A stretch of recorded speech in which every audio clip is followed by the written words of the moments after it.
Howdy, lovely ladies. It's Jessie Danson with Danson for Joy. Merry Christmas. We are only a few days away from Christmas at the time I'm filming this video, and I really wanted to get something out there to say Merry Christmas to you all and to offer you something that you might find useful. I have 5 little children, so if you have little children too, you probably read stories together, and I wanted to share our favorite Christmas and winter storybooks. These are in no particular order.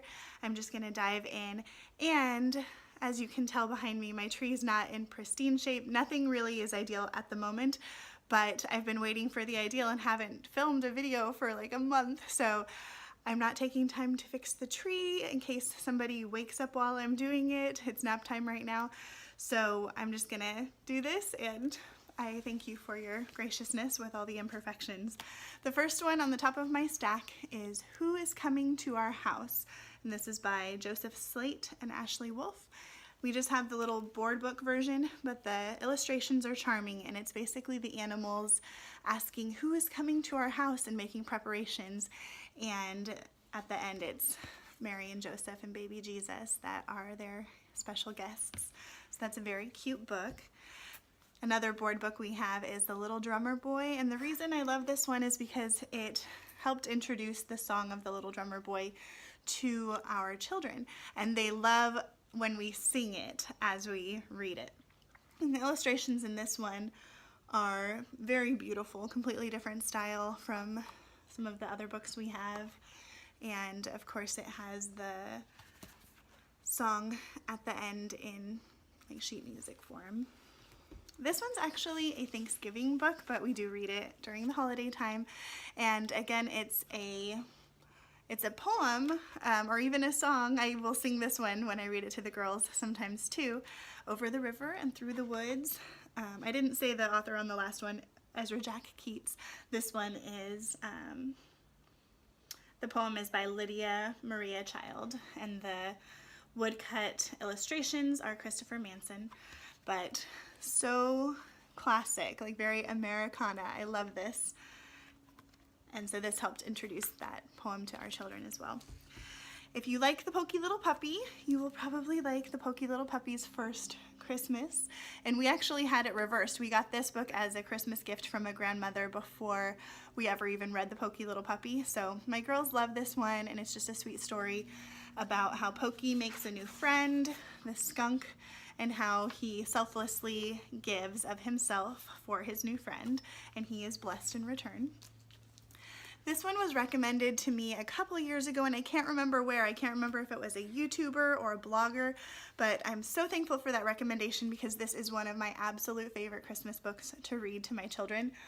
I pretty much can't get through this without crying. My girls are used to me crying when I read sweet stories to them, but it's by written and illustrated by Carol Hare, and it is so beautiful. The story is actually quite comical, but very poignant, and the illustrations again are comical but gorgeous. So this is the story of Humphrey and his role in the Christmas story. Of course, he has no idea what's going on as he's part of this journey, but at the end he gets to see baby Jesus in the manger.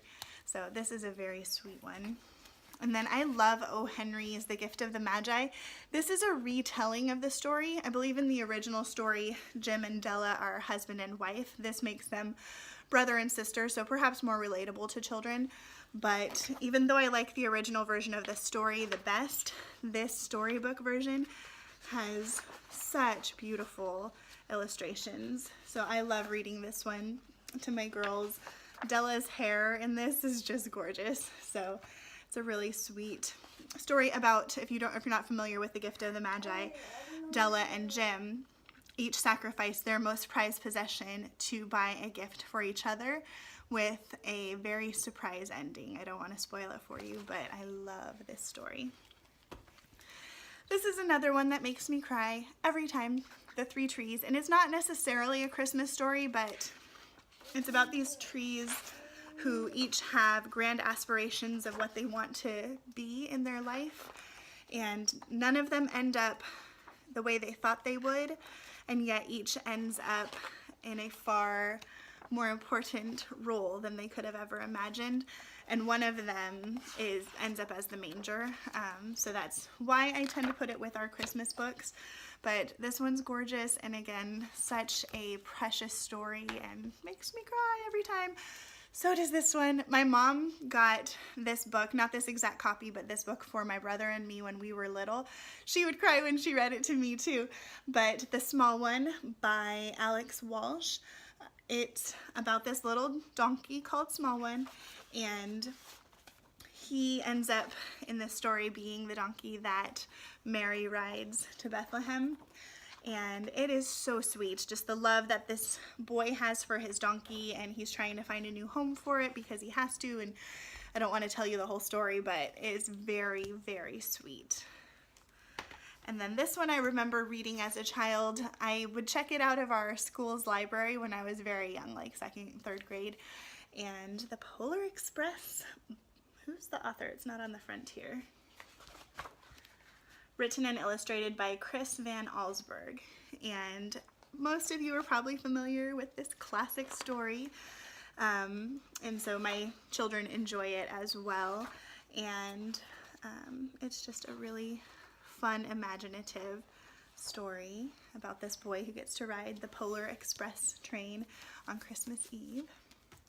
Now, the last 3 are not specifically Christmas at all. They're just winter storybooks. So when I tuck these Christmas books away for the year in January at some point, I'm going to leave these last 3 out because we'll enjoy them during the winter time. One is The Snowy Day, and we have a big board book version, but it's about this little boy named Peter. And this book is by Ezra Jack Keats as well, who goes out to play in the snow. And the illustrations are so bright and fun, and it tells about how he put his snowball in his pocket, and of course it was gone later. And so this is just a fun one about a snowy day. This one is so funny. Waiting for Winter. I got this from Usborne. I don't know if you can find it elsewhere, but I got it when I was an Usborne consultant. And this is by Sebastian Meschenmoser.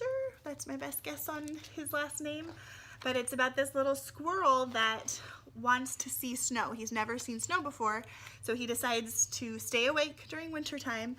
And as he tries to keep himself awake, he ends up waking up other animals who then want to join him in seeing snow. And the illustrations are really detailed, really sketchy as far as, like, you know, looks like a pencil sketch. And I did not expect this book to make me laugh out loud, but it does every time. This is not one that Mommy cries during. This is one that Mommy laughs when we read it. It's just imaginative and unexpected and so much fun about these animals waiting to see the first snow. This last one is just pretty and sweet, very simple, but in a like really homey, warm way. A Winter Walk by Lynn Barash. I don't know how to say it, but it's about this little girl who goes outside on a winter day with her mom, and everything seems cold and gray, but her mom shows her the different colors of winter, whether it's the red of a berry or the rust of the dried grass or the green and blue in the landscape, and then at the end the white of the snow.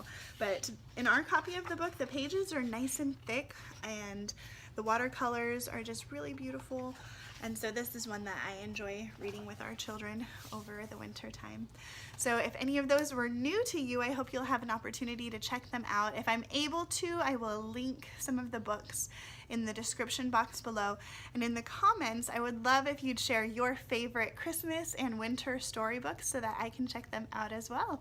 I hope you're all having a beautiful holiday season as we celebrate our Savior's birth, and I hope you're having a lovely day. I'll talk to you soon. Bye-bye.